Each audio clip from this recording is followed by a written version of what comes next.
good morning and welcome to Kingsway. It's the third Sunday of the month, our Connect Sunday. So in the church auditorium today, we're gathering around tables to have a discussion time with one another face to face in small groups. It's also a special day because we're going to have baptisms at the end of their service as well. And I really wish you were here with us, but I'm glad you're participating at home where you are. Have you ever been to a wedding or an event where there was a photo booth area? Usually there's a number of items that you can put on, like wigs or things, or things to make the photos more festive and fun. Sometimes there are masks or a silly nose and glasses to wear, and you can kind of change your appearance a little bit. You may recall a section of scripture that talks about how Moses used to wear a mask, a veil actually, because he had been with the Lord and his face was kind of glowing as a result. And he would put on the veil to hide his glowing face. It's kind of embarrassing, my face is glowing. But even when the glow started to fade away, he kept the veil on. And so the Israelite people, they wouldn't see that his kind of special moment had ended. He kept that mask on so they wouldn't know what was really going on behind the mask. He wanted them to assume that everything was as it had been. And in his second letter to the Corinthians, Paul, he writes about how great it is to have forgiveness and relationship with Christ. It's an amazing hope that we all have in Jesus. But then he talks about Moses' mask. And he says, we are not like Moses, who would put on a veil on his face to prevent the Israelites from seeing the end of what was passing away. He said that in 2 Corinthians 3:13. And then he goes on, Paul, to talk about people who were followers of Jesus and saying, and all we who have unveiled faces as we contemplate the Lord's glory, we're being transformed into his image with ever increasing glory, which comes from the Lord, who is the Spirit. That's verse 18. The inference there that I see is that in order for me to become changed into the likeness of Jesus, into likeness of his image, from glory to glory, as the scriptures say, I must not wear a veil like Moses did. It's important for me to be honest with God and to be honest with others about who I am. We are not like Moses, putting on a veil over our faces, but we are being transformed. That's what the scriptures say. And this morning at church, we're going to watch a short video about how we can tend to hide ourselves from others and hide ourselves even from God. And that will kick off our discussion time around the tables about the idea of being honest with one another in order to be a people who grow and transform into Christ's image. For you, right now on your own, maybe with someone nearby, I don't know, take time to watch the 5-minute video. It'll be on the screen in a moment, and then answer a few questions about the idea of hide and seek. We'll put a couple questions on the screen for you to pause and to consider each one.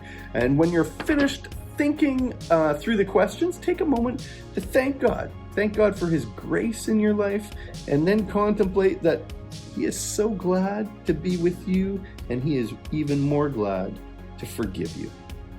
Thank you for participating today. God bless you as you take time with the video and with the scripture, and I just hope you have a fantastic week.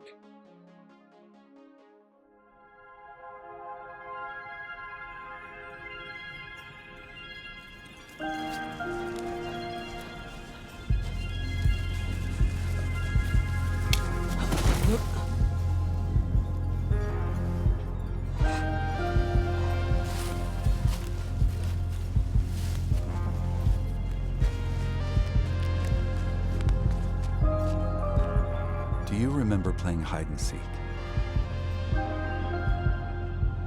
Someone would come looking, and they'd all say the same thing. Come out, wherever you are. Not a chance. Show yourself and you lose. Nobody's gonna do that. Not on purpose, anyway.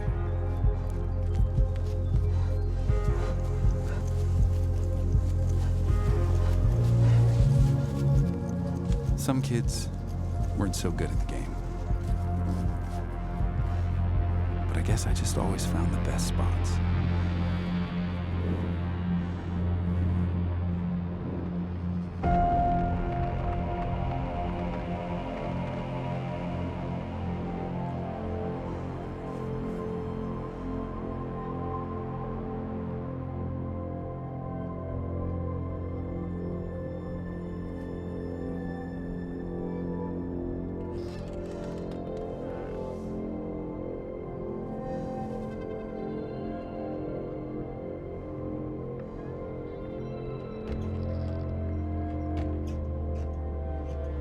I was really good at hide and seek.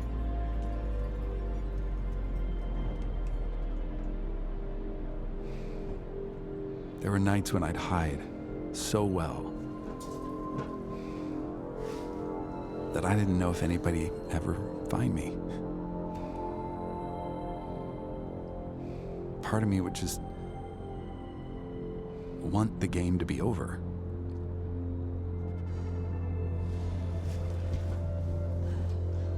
Where could he have gone?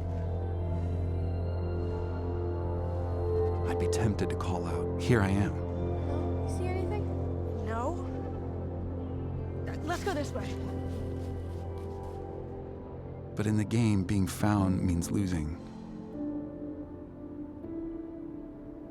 To win, I had to stay hidden. And sometimes I wonder, did I ever really outgrow the game? Or did I just get better at it? Did I get better at hiding my feelings? Hiding things I don't think people will like? Hiding things that I don't like? But being good at the game, it meant a lot of time alone. In the dark. There was another game I liked a lot better. It was called Sardines. In Sardines, just one person hides and everyone else goes looking for them. And if you found the person hiding, you hid with them. In Sardines, the goal wasn't even to hide really well, because being found didn't mean you'd lost. Psst. Where are you? Over here. It just meant you weren't alone anymore. One by one, you'd pack in like sardines, and the hiding space would get so full that it wasn't really hidden anymore.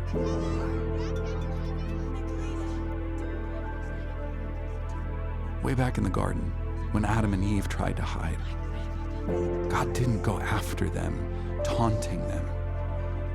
Instead, he got close. Close enough to whisper, "Where are you?" God gave them a way to invite him into their hiding place with them.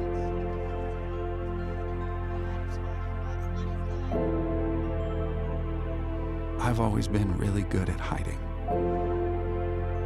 But I don't think I'm supposed to be good at hiding. All the places where I feel most alone, if I'll just let him in, God can fill those places until they're not really hidden anymore.